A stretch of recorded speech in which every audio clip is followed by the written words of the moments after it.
한국은 안보 코스트가 높은 나라잖아요. 그렇죠. 예.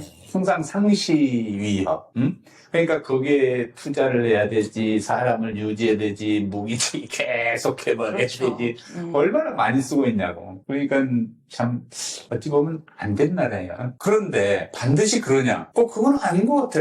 예를 들어서 이스라엘, 대만, 그렇죠. 막 이런 나라 보면 싱가포르도 그렇고. 항상 네. 위험이 있거든, 네. 위험이. 그런데도 뭔가를 막 해내. 그러니까 너무 편안하게 지내는 나라보다 약간의 위험이 있는 나라가 좋은 거 아닌가? 이런 생각도 들어요. 긴장감이 어떻게 늘 생각하세요? 있는, 좀 분발하는 거는 있을 것 같아요. 그런 긴장감이 있는 게 국민을 좀 경각심을 늘 갖게 하고 분발하게 하는 면은 있을 것 같은데, 그래도 또 어떻게 반대로 생각하면 그래도 편안하고 안정된 환경이 더 좋지 않나 하는 생각도. 그래서 뭐 통일을 영원하는 것도 그런 것 같고.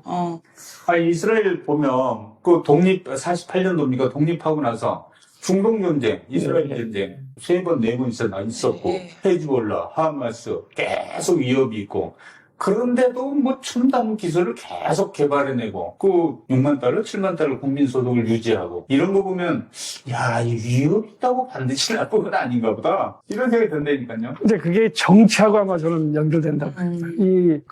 이스라엘 총리가 지금 연정을 하고 있지 않습니까? 네, 그래서, 네. 지금 하마스하고 전쟁하면서 초창기에는 좀 상승되다가 지지율이 상당히 떨어져 있었구나. 30%로 떨어져 있었는데, 요번에 이란하고 전쟁하면서 80%로 지지율이 올라왔습니다. 거기에 이제 트럼프가 이제 가담을 하면서 이제 상당히 좀 효과가 있었는데, 그래서 그만큼, 이 정치적인 자기 정치 생명하고도 좀 연관이기 때문에 이 전쟁이 꼭, 그러니까 정치인들이 잘 판단해서 전쟁을 일으켜야 되는데 자기의 이 정권, 권력, 그거를 이용해서 전쟁을 일으킨다는 그게 참 현실적으로 안타까운 일이죠. 그러니까 네타냐후 보고 네타냐후, 예. 공부했는지 모르지만 윤석열도 어떻게 한번 해보려고 했었나? 그랬을 것 같아요. 그걸 좀 한번 붙어가지고. 예, 그렇지 않을까. 외환 유치 지금 조사하고 예, 있잖아요. 저는 100% 있었다고 봅니다. 저는.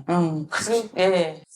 그래서 지금 이스라엘 같은 경우도 어떻게 보면은 진짜 우리나라랑 비슷한 그런 경각심? 그런 거를 가지고 있는 나라고, 또 국방산업이 발달한 나라고, 그러다 보니 여러 가지 스타트업 이런 사업이 발달하고 국방과 관련돼서 그런 게 경제 성장을 이루어내지 않았나 하는 생각도 들거든요. 이스라엘 같은 경우. 분단 국가로서의 대치되는 상황이 반드시 나쁜 것만은 아닌 것 같기도 해요. 물론 좋은 건 아니지만 지금 현재 위치에서는 그거를 오히려 위기를 기회 삼아 더 발전했다고도 보고 앞으로도 그럴 가능성이 크다고도 보고요. 근데 국민의 희생을 자본 삼아 이 정치적 이득을 노리는 인간들 이 지구상 좀 없어졌으면 좋겠어요. 맞아요. 이제 우리가 국민 세금을 내지 않습니까? 국가를 네. 운영하도록. 이 국방비만 보더라도 지금 올해 한 61조가 조금 넘지 않습니까? 그 중에 이제 이 3분의 1이 방위력 개선비로. 그러니까 우리 이제 전력 증강하는데 이지삼 들여오고 그런데 이제 KF, 그러니까 F-23 같은 이 전투기 들여오는데 쓰지만은 나머지 3분의 2 전력 운영비. 네. 그러니까 3분의 1 방위력 개선비가 더 많아야 되는데 운영비 그게 더 많이 들어간다는 거예요. 거기에 이제 인건비하고 뭐 여러 가지도 들어가는데 그래서 지금 뭐 국민들이 많이 세금을 내고 있지만은 국방력을 강화하기 위한 방위력 개선비에는 좀 상당히 못 미치지 않냐. 그래서 군을 구조적으로 좀 개혁을 시켜갖고 이걸 좀 이 강군을 육성하는데 우리가 좀 이 패러다임을 바꿔갖고 노력을 해야 되지 않나. 저는 그렇게 생각합니다. 근데 이제 교수님 말씀은 전력을 증가하는데 돈을 많이 쓰고 이 운영하는 데는 좀 줄이자는 말로 이제 들리는데 예. 이게 어차피 사람이 움직이잖아요. 근데 그렇죠. 예. 그들한테 그냥 애국회의 해가지고 운영하려고 그러면 되겠냐? 난 뭐 그런 생각이 들어요. 그래서 먹을 것도 좀 제대로 먹이고 재울 거 좀 쾌적한 환경에서 살 수 있도록 해주고 일찍 근무 쓰고 나오면 그 돈을 10,000원짜리 하나 달랑 들고 또 퇴근하면서 목욕하면 돈도 부족하고 이렇게 하지 말고 일반 저 공무원이 하듯이, 회사 하듯이, 이거 한 5만 원, 10만 원은 줘야지. 그래도 하룻밤을 새서 일을 했으면. 그럼요. 그게 들어가는 거 줄이자 해가지고 자꾸 그런 복지비에서 깎는 건 난 그거 잘하는 일이 아니라고 생각합니다. 저도 그건 동감하는데, 제가 말씀드리고 싶은 것은, 이 군인은 사기를 먹고 살지 않습니다. 사기 복지에는 많이 투자를 해야 됩니다. 예를 들면 이제 구조 시스템적인 측면에서 지금 이 각 6회 공군에 있던 수송은 다 하나로 국방 수송으로 통합시키지 않습니까? 근데 예를 들면 지금 과거에 이제 헌병이라 그러죠. 그런 것을 지금 각 군이 갖고 있대요. 그러니까 조직적으로 통합시키지. 우리는 지금 이 합동군 체제로 지금 합동군 체제이기 때문에 이것을 조직을 좀 슬림화시키고 더 전투력을 발휘할 수 있도록 그런 구조적인 시스템적인 면을 개선을 시키고 그것을 개선시키면서 남는 돈을 해갖고 복지 우리 군인들 복지에 투자를 하고 또 나머지는 방위력 개선하는데 투자를 해야 된다. 저는 그런 생각을 하고 있습니다. 근데 이제 아까 이스라엘도 아주 그 위협이 항상 상존하는 상태에서 그렇죠. 이제 기술 발전도 하고 그 새로운 무기 체계도 개발을 해내고 경제 성장도 하고 경제 성장하고 같이 같이 물론 일어나죠. 저 정치가의 야망 때문에 전쟁으로 희생되는 사람들 많고 그렇죠. 고통받는 사람들이 많이 있어서 그 아주 나쁜 사람이지만 위협이 있다는 것 자체가 항상 나쁜 것만은 아니 그러니까 좋은 측면도 있다는 거죠. 좋은 측면도 또 그렇게 유지하면서 늘 깨어 있으니까 또 이제 대만도 어떤 측면에서 보면 하나의 중국 원칙에 의해서 이제 또 미국 그렇죠. 중국 본토의 위협을 또 있잖아요. 늘 받고 있죠. 대만도 우리만큼 원차이나라고 해가지고 아닐지 모르지만 그런데도 경제 발전을 많이 해요. 그럼요. 삶의 질도 높게 유지하려고 그러고 또 TSMC 뭐 세계 그렇죠. 이제 반도체 반도체 강력하게 갖고 있으니까 트럼프도 함부로 못하잖아. 그렇죠. 이야 이게 국가 경쟁력인가 싶어요. 시진핑도 대만을 먹으려고 하는 것도 TSMC 그거를 먹으려고 하네. 그런 또 얘기도 있습니다. 그거 통합에는 이야 미국 벌벌 떨겠네. 그런 전략 기술들을 갖고 있으니까 대단해요 대만도. 또 싱가포르는 물리적인 위협은 적지만 지정학적으로 항상 간당간당한 위치에서 맞아요. 간담이 서늘한 위치에 있을 수 있어요. 그렇죠. 그 통로에 이렇게 탁 노출돼 있어서 누가 한 방 때려도 금방 날아갈 수 있는 그런데도 그 안보를 어떻게 잘 유지한단 말이죠. 외교도 잘하고. 그것은 보니까 이 국민들의 그 정서 그리고 정치인들의 그 위기의식 그게 다 결집이 돼갖고 그걸 싱가포르도 상당히 그 국가가 유지되고 대만도 마찬가지 중국하고 비교하면 게임이가 안 되는데도 지금 그 국가를 유지하고 있지 않습니까? 그만큼 이 위협의식을 갖고 있다는 거죠. 우리도 마찬가지로 북한하고 위협의식을 갖고 있기 때문에 군사력을 좀 발전시키고 국민들도 그런 그 인식을 같이 함께 하고 있기 때문에 김정은이도 함부로 제2의 6.25를 못 일으키는 게 아닌가 저는 그렇게 그 생각합니다. 나라의 그 국민성을 그 나라 지도자들이 잘 끌고 가는 것 같아요. 대만이나 우리나라나 애국심이 좀 강한 듯한 느낌을 받아요. 그래서 자기 나라, 자국에 대한 애국심으로 그 다른 나라에 대한 그런 공격을 좀 막아내려고 하는 거 아닌가 싶어요. 그러니까 한반도에 긴장이 높고 북한의 위협이 항상 있다고 해서 그것만 투덜거리고 있을 일은 아니에요. 그럼요. 또 다른 좋은 측면이 있고 우리나라 국민을 위해서. 싱가포르 같은 경우도 또 말레이시아나 인도네시아 뭐 이런 데랑 굉장히 민감하잖아요. 그래서 저는 그런데도 불구하고 우리나라에서도 벌써 여행지나 뭐 이렇게 얘기할 때 보면 싱가포르 진짜 좋다고 깨끗하고 국민성 좋고 이렇게 손꼽을 정도로 요즘에 보면은 우리나라를 찾는 외국인들한테 길 가다가도 뭐 어떻게 물어보면 우리나라 그렇게 좋아요. 다시 오고 싶은 여행 국가라고 그러고. K-팝이 유명하지 않습니까? K-팝. 동해안에서 고기 잡아가지고 수산시장으로 노량진까지 보낼 때 그 메기 몇 마리 집어넣으면 고기가 다 살아서 온대잖아. 그렇죠. 계속 움직이니까. 그 피해서 살기 위해서. 대한민국도 그런 거 아닌가 싶기도 하고. 그거 맞을 것 같아요. 북한의 위협하면서 우리가 늘 긴장은 하지만 그래도 우리를 깨어있게 만드는 요인이 일 수도 있다.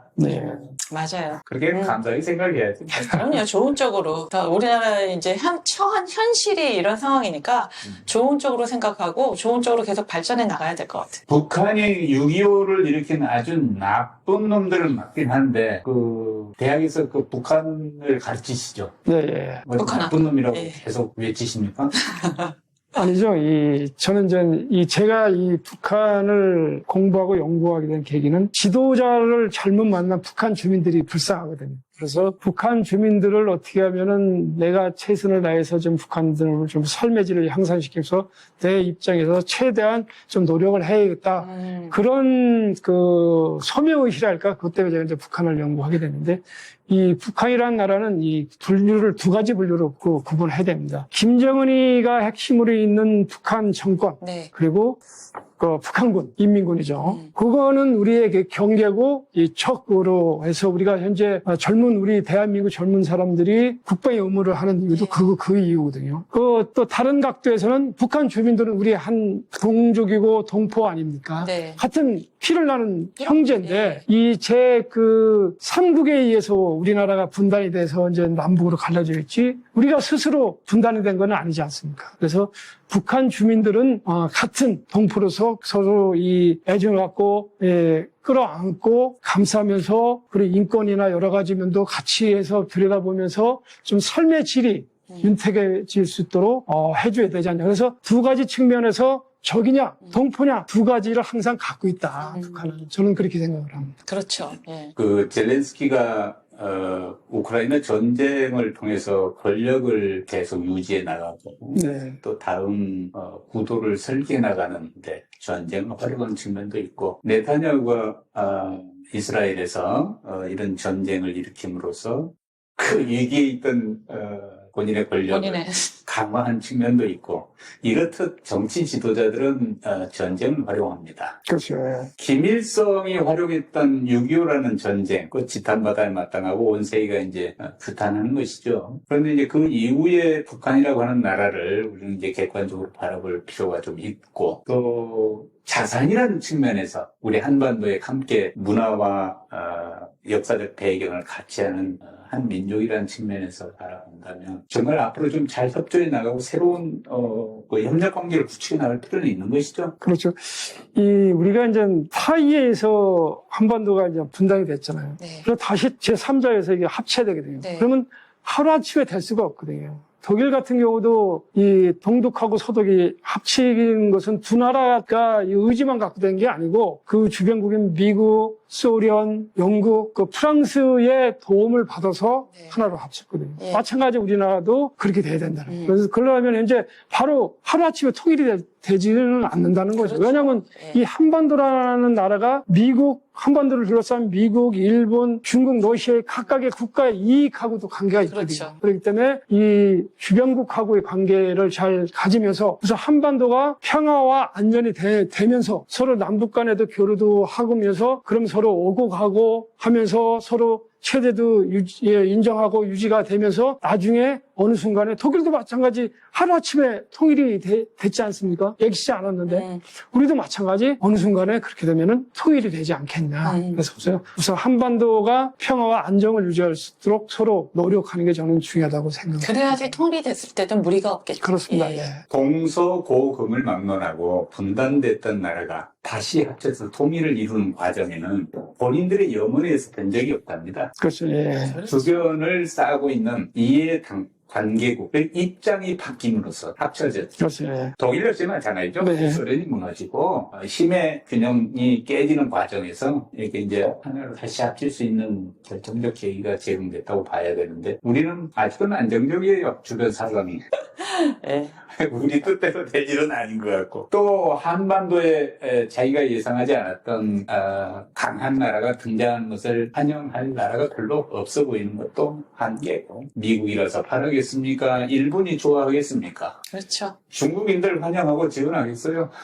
나눠져서 으르렁거리는 남북한이 좋은 거지. 그렇죠. 하나로 합쳐지면 자기네를 더 위협하는 지금 나라가 돼버리는데 그걸 지금 현재는 원치 않을 것 같고 또 그때 동독 기본소득이 통일이 된 것도 많은 사람들이 어느 날 갑자기 된 것 같이 보지만 그 많은 세월 속에서 그 많은 주변 국가들의 그 알력과 여러 가지 아마 사건이 있었을 거라고요. 그러다가 통일이 됐듯이 우리나라도 이제 이 많은 일을 겪으면서 좀 순탄하게 통일이 네. 될 수 있는 방법을 지금 발해야지, 이 북한처럼 이렇게 뭐 핵을 가졌다, 우리나라도 뭐 맞대응하고 뭐 이렇게 해서 늘 전쟁 위험을 고조시키는 거는, 이거는 아닌 것 같아요. 그쵸? 김대중 대통령이 옛날에 무슨 말을 했냐면은 기적은 네. 기적처럼 오지 않는다. 예. 내가 기적이 오기 전에 그것을 준비를 해야지 그렇죠. 그게 기적, 맞아요. 나한테 기적으로 온다는 맞아요. 거죠. 우리나라도 마찬가지 통일도 아까 말씀하셨지만은 이렇게 준비를 해놓아야지 어느 순간에 독일이 통일되듯이 그렇죠. 한반도도 남북한이 통일될 수 있다. 많은 일을 지금 이제 겪으면서